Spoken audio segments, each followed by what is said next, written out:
Assalamualaikum warahmatullahi wabarakatuh. Kembali lagi bersama saya Dea Afiska.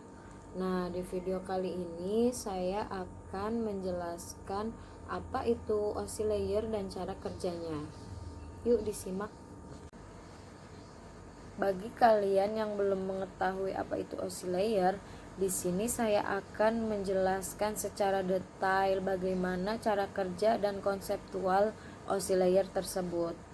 Nah, sebelum memasuki pembahasan, saya sedikit akan bercerita tentang sejarah oscillator. Berikut ini adalah sejarah oscillator. Pada tahun 1970, terdapat organisasi yang bernama International Organization for Standardization atau bisa disebut ISO yang berlokasi di Eropa, telah mengembangkan sebuah model arsitektural jaringan yang diberi nama OSI Reference Model for Open Networking atau bisa disebut model jaringan terbuka OSI, di mana OSI tersebut mempunyai 7 layer yang memiliki fungsi masing-masing. Berikut adalah penjelasan tentang OSI layer.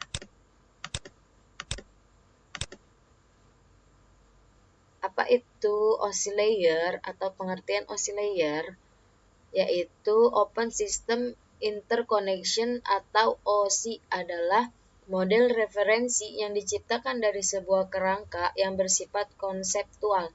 Namun, saat ini telah berkembang dan menjadi sebuah standarisasi khusus berkaitan dengan koneksi komputer. Tujuan dari pembuatan OSI layer adalah menjadi model rujukan bagi setiap vendor dan developer, sehingga produk atau perangkat lunak yang dibuat memiliki sifat interpolate, yang berarti user dapat melakukan kerja sama dengan produk atau sistem tanpa perlu melakukan penanganan secara khusus atau spesial. Berikut 7 lapisan OSI layer.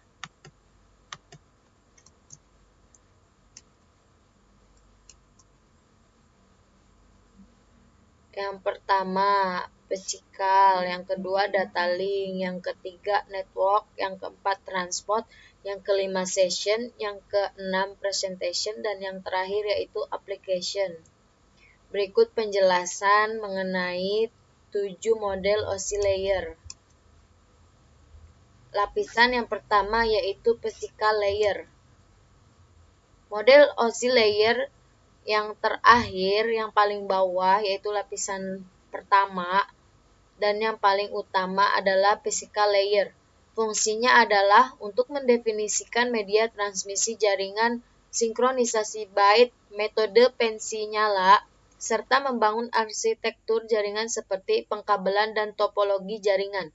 Pada tahap atau level ini juga mendefinisikan mengenai bagaimana sebuah niche atau network interface card dapat berinteraksi secara langsung dengan media kabel dan perangkat radio.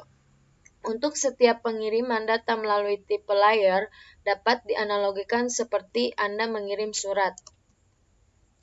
Selanjutnya, layer yang kedua yaitu data link. Pada data link layer memiliki tugas untuk menentukan setiap byte data dikelompokkan menjadi format yang disebut dengan frame.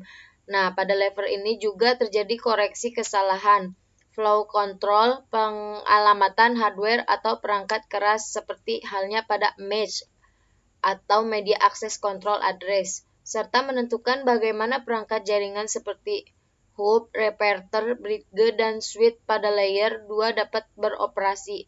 Untuk spesifikasi IEE 802 dapat membagi tingkatan menjadi 2 level, yaitu lapisan media access control atau bisa disebut dengan mesh, dan lapisan logical link control yaitu LLC. Nah, layer yang ketiga yaitu network layer. Tugas dari network layer adalah membuat header untuk paket yang berisi informasi IP, Internet Protokol, baik IP pengirim atau IP tujuan data. Pada suatu kondisi, network layer juga melakukan proses routing melalui internetworking dengan menggunakan bantuan router dan switch pada layer ketiga. Selanjutnya, transport layer. Nah, yang ini layer yang keempat ya. Transport layer mempunyai fungsi untuk memecah data menjadi paket-paket data, serta memberikan nomor urut untuk setiap paketnya, sehingga nantinya dapat disusun kembali sampai pada tujuan. Pada layer ini juga menentukan protokol yang akan digunakan untuk mentransmisikan data seperti protokol TCP. Protokol tersebut akan mengirimkan paket data, sekaligus memastikan bahwa setiap paket telah diterima dengan sukses dan tetap tepat sasaran. Selain itu juga dapat mentransmisikan ulang terhadap paket yang hilang atau rusak ketika proses pengiriman. Selanjutnya, session layer. Yang ini lapisan yang kelima ya. Session layer merupakan lapisan yang berfungsi untuk mendefinisikan bagaimana sebuah koneksi dapat dibuat, dikelola, dan dikembangkan. Contoh protokol yang berada pada session layer adalah NFS, SMB, RTP, dan lain-lain. Lapisan keenam yaitu presentation layer. Presentation layer ini dimana mempunyai fungsi untuk mentranslasikan format data yang akan ditransmisikan oleh aplikasi melalui jaringan ke dalam format yang dapat ditransmisikan oleh sebuah jaringan. Pada layer ini, data juga akan terenskripsi dan deskripsi melalui sistem. Contoh protokol yang berada pada presentation layer adalah MIME, SSL, TLS, dan lain sebagainya. Yang terakhir yaitu application layer atau lapisan pusat. Terjadi suatu interaksi antara pengguna dengan aplikasi yang bekerja menggunakan fungsionalitas sebuah jaringan. Selain itu juga mempunyai fungsi untuk melakukan konfigurasi mengenai bagaimana cara aplikasi dapat bekerja menggunakan resource jaringan, dan kemudian dapat memberikan pesan saat terjadi sebuah kesalahan pada proses pengaturan jaringan. Contoh beberapa servis dan protokol yang berada pada application layer adalah HTTP, SMTP, FTP, dan lain-lain. Berikut adalah cara kerja OSI layer. Yang pertama yaitu application layer akan mengirimkan data yang dikirim pengguna kepada perangkat komputer penerima data. Yang kedua, pada presentation layer terjadi konversi email menjadi sebuah format jaringan. Yang ketiga yaitu pada session layer akan membentuk sesi perjalanan data hingga seluruh proses pengiriman data selesai dilaksanakan. Yang keempat, di dalam transport layer, pengirim melakukan pemecahan data, kemudian data tersebut dikumpulkan pada transport layer penerima.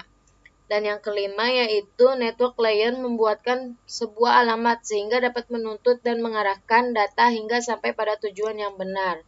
Selanjutnya yang keenam yaitu di dalam data link layer akan dilakukan pembentukan data menjadi bentuk frame serta alamat fisik. Dan pada lapisan utama, tepatnya physical layer, data akan dikirim melalui medium perantara, jaringan menuju lapisan transport penerima.